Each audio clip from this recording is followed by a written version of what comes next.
भगत बहुत हैंडसम थे।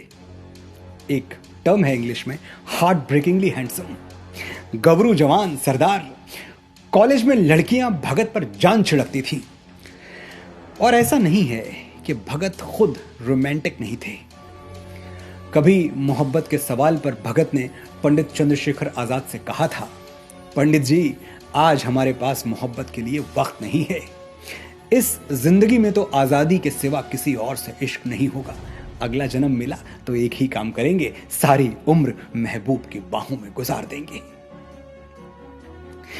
ये वही भगत थे जिनके बारे में उनके यार कहा करते थे कि वो बिरह के गीत सुन के, दर्द भरे नगमे सुन के रो पड़ते थे। गली के मोड़ पे लड़कों के एक जमघट में ये किसने दर्द भरी लय में माहिया गाया, मुझे किसी से मोहब्बत नहीं मगर है दोस्त, ये क्या हुआ कि दिले बेकरार भर आया।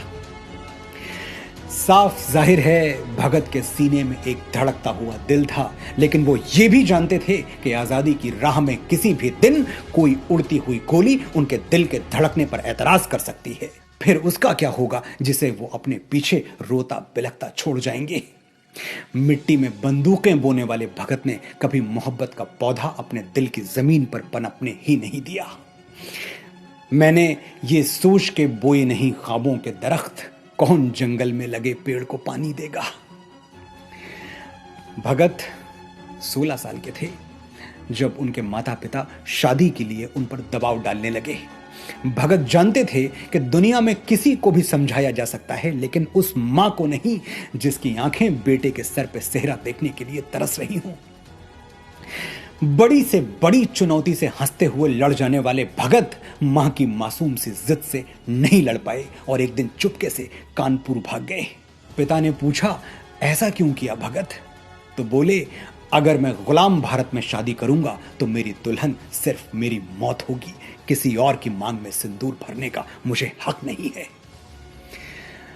भगत ने सचमुच मौत की मांग में सिंदूर भरा और जाते जाते अपनी मां को बस इतनी सी तसल्ली दे गए कि तू न रो मां, तू है भगत सिंह की मां, मर के भी लाल तेरा मरेगा नहीं, घोड़ी चढ़ के तो लाते हैं दुल्हन सभी, हंस के हर कोई फांसी चढ़ेगा नहीं।